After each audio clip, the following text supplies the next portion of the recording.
Du coureur débutant au coureur confirmé, tout le monde a déjà entendu parler au moins une fois de l'entraînement à jeun.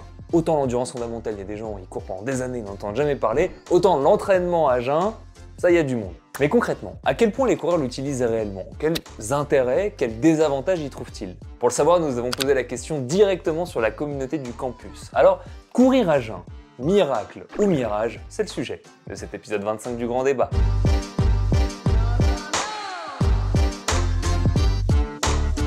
Bon, même si tout le monde a déjà parlé d'entraînement à jeun, petite définition pour être sûr qu'on parle tous de la même chose dans cet épisode, aujourd'hui on va simplement parler de l'entraînement avec une période de jeûne prolongée, dans 99% des cas, le matin après une nuit de sommeil. On ne parlera pas ici d'autres stratégies plus poussées comme le sleep low ou le low carb, voilà.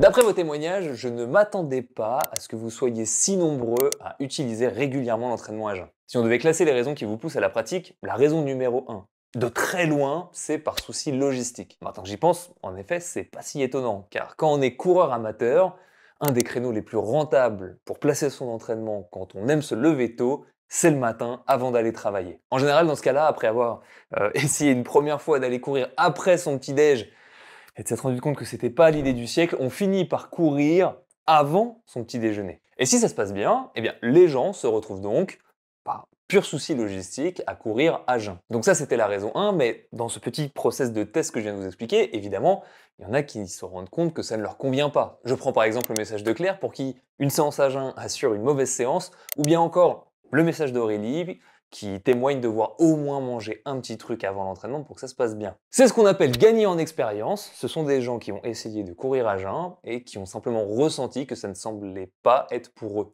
Parfois, pour savoir si une pratique nous convient ou non, c'est pas plus compliqué que s'écouter. En parlant de ressenti, c'est ici notre seconde raison pour laquelle vous pratiquez l'entraînement à jeun. Cette raison, c'est que pour certains, les sensations à jeun sont juste meilleures. Reprenons notre exemple de notre petit coureur qui essaye de trouver ce qui lui convient, voilà. Et bien sur tous les gens qui vont essayer le matin et pour qui ça va plutôt bien se passer, il va quand même y avoir des gens comme Simon qui choisissent volontairement de ne pas s'entraîner à jeun, mais à un autre moment de la journée, simplement parce que ça leur correspond plus. Et puis il y en a d'autres qui, en comparaison, vont continuer volontairement de privilégier l'entraînement le matin à jeun parce que les sensations sont simplement meilleures. Encore une fois, est-ce que c'est étonnant? Quand on replace dans le contexte, pas vraiment. On est ici sur campus entre coureurs amateurs. On travaille, certaines personnes ont des métiers épuisants, physiquement ou nerveusement, et parfois, courir le matin, même si ça veut dire courir sans avoir mangé avant, eh bien c'est largement plus plaisant que de courir après une longue journée de travail ou en se pressant entre midi et 2. On dit souvent que courir à jeun est un stress supplémentaire sur le corps. C'est 100% vrai, faut le prendre en compte. Mais courir après une journée éreintante de travail est tout autant un stress supplémentaire sur le corps qu'il faut prendre en compte. Les entraînements où on est 100% frais, 100% disponible et reposé, en tant que coureur amateur, ça veut très souvent dire s'entraîner le week-end ou s'entraîner pendant les vacances. En semaine, compliqué. Et cet exemple me permet de rappeler un des principes primordiaux de l'entraînement, c'est que ce qui est le plus optimal, c'est ce que l'on fait, et ce qu'on réussit à faire sur le long terme, c'est ce qui nous semble le plus agréable. Donc comparativement, si vous avez essayé plusieurs choses et que les sensations qui semblent être le meilleur pour vous, ça semble être le matin à jeun, je l'ai dit, pour savoir si une pratique nous convient ou non, c'est parfois pas plus compliqué que s'écouter. Allô. Cependant, attention, je vous mets en garde quand même, les sensations sont parfois pas suffisantes. Parce qu'on ne s'écoute pas assez, très souvent, donc on s'écoute mal.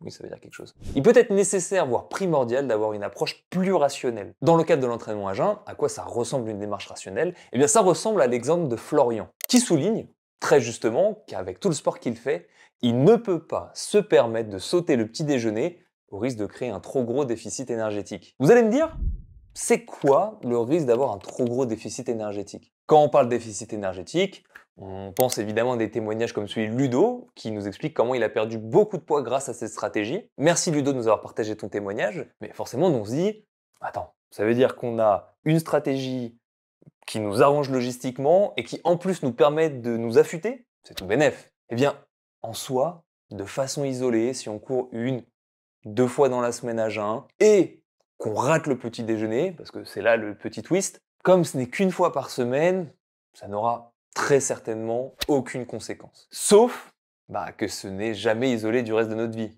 Et si on rajoute le stress professionnel, le stress personnel, si on rajoute une alimentation qui n'est pas super, vous voyez ce que je veux dire? Si on rajoute le fait qu'on ne fait peut-être pas qu'un ou deux runs à jeun, ou peut-être qu'on ne rate pas qu'une ou deux fois le petit déjeuner, et puis peut-être qu'on rate pas que le petit déjeuner d'ailleurs. Je l'ai dit un peu plus tôt dans la vidéo, mais le fait de faire quelque chose à jeun rajoute un stress au corps.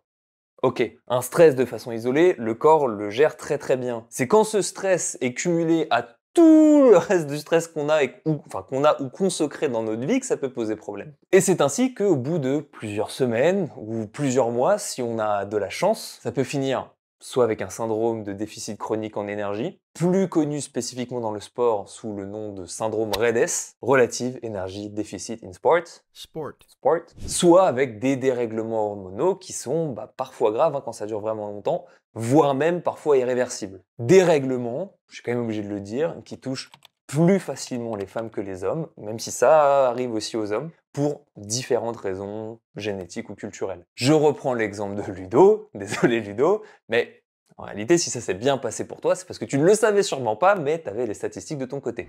Bon, maintenant que je vous ai fait peur, est-ce que je suis un peu alarmiste? Oui, forcément un peu. Je vous l'ai dit, si on ne fait pas de grosses bêtises, il y a quand même très peu de chances que ça se passe mal. Mais pour assurer le coup, je vais vous laisser avec 4 consignes en tant qu'entraîneur. Le premier, peut-être le plus important, si vous vous entraînez à jeun le matin, par pitié, ne sautez pas le petit déjeuner. Prenez-le simplement après la séance. En faisant ça, déjà vous diminuez grandement les risques liés au déficit énergétique. Puis surtout, et c'est pas anodin, vous récupérez beaucoup mieux de la séance. Donc, qui dit mieux récupérer dit qu'on l'assimile plus, donc on progresse plus. Donc si vous pensiez bien faire en ratant le petit déjeuner, en vous disant « Ah, je vais m'affûter, comme ça je serai meilleur », arrêtez, juste assimilez mieux vos séances, récupérez mieux et vous progresserez plus. Deuxième conseil, et ça vous avez été très nombreux à le donner, je suis fier de vous. Quitte à faire 1 ou 2 entraînements à jeun dans la semaine, privilégiez les séances en endurance fondamentale. Pourquoi en endurance et pas sur un fractionné? Eh bien parce que le but d'un fractionné, je vous le répète, c'est d'arriver sur sa séance au max de sa forme pour la casser en deux. Et arriver sans avoir mangé depuis 10, 12 heures, ce n'est pas en théorie les meilleures conditions pour être au meilleur de sa forme sur sa séance. Ce qui m'amène à mon troisième conseil. Si vous décidez tout de même de partir sur un fractionné ou sur une sortie longue parce que vous n'avez pas le choix, bon, vous n'allez pas mourir, je pense qu'il y en a plein qui le font et qui se portent plutôt bien, mais si vous voulez maximiser votre assimilation de la séance et minimiser les risques que j'ai cités précédemment, 1. Essayez de manger quand même quelque chose de léger avant de partir, ou alors de boire, la boisson parfois est plus digeste que le solide, et 2. Profitez-en pour vous ravitailler allègrement pendant votre séance. Là, en plus, vous mêlez l'utile à l'agréable parce que vous allez en plus travailler vos intestins à digérer vos ravitaillements à l'effort. Là, c'est un vrai win-win. Quatrième et dernier conseil pour vous vis-à-vis de l'entraînement à jeun, je l'ai dit à 2 reprises, c'est de s'écouter. C'est important. Et pour ça, je vais vous donner un protocole qui est plutôt simple à suivre. C'est que si on sent que quelque chose ne va pas, c'est que quelque chose ne va pas. Et si vous sentez que tout va bien, eh bien c'est quand même peut-être que quelque chose peut mal se passer. Et c'est quand on sent que ça va bien que justement il faut avoir le côté rationnel dont j'ai parlé tout à l'heure. C'est à ce moment-là où il faut analyser de façon rationnelle son entraînement pour essayer de prédire ce qui pourrait mal se passer sur le long terme, pour prendre les devants. Typiquement, je pars courir à jeun le matin avant d'aller travailler, et puis comme je suis pressé, et puis comme le sport c'est quand même un peu anorexigène, et j'ai pas particulièrement faim après ma séance, donc je rate mon petit déjeuner, et je me rends compte que dans ma journée, je vais pas forcément compenser ce repas en moins, et dans le meilleur des cas, par exemple, je vais maigrir, ce qui devrait pouvoir m'alerter, ou dans le pire des cas, je vais juste me dérégler. Et c'est là où ça doit mettre la petite puce à l'oreille. Allez, pour finir ce débat, terminons sur une note positive. J'ai été content qu'aucun d'entre vous, vraiment aucun, il me semble, j'en ai pas vu, n'a dit qu'il pratiquait l'entraînement à jeun le matin, soit pour améliorer spécifiquement l'utilisation des graisses à l'exercice, soit parce que faire ça brûlait plus de graisse que ne pas le faire, pour perdre du poids. Eh bien, ça tombe bien, parce que, long story short, tout ça, ce sont des idées reçues. Le message de Clément dans ce débat résume en réalité assez bien, on va dire, l'état de l'art sur la question. Donc voilà, c'est fini pour ce grand débat. Si ce format vous a plu, je vous invite à regarder peut-être cet autre grand débat qui devrait vous plaire. Sinon, rendez-vous sur la communauté du campus pour participer au prochain grand débat ou dans l'espace commentaire pour continuer celui-ci. Moi, je vous souhaite un bon entraînement avec Campus et je vous donne rendez-vous sur le prochain épisode du grand débat.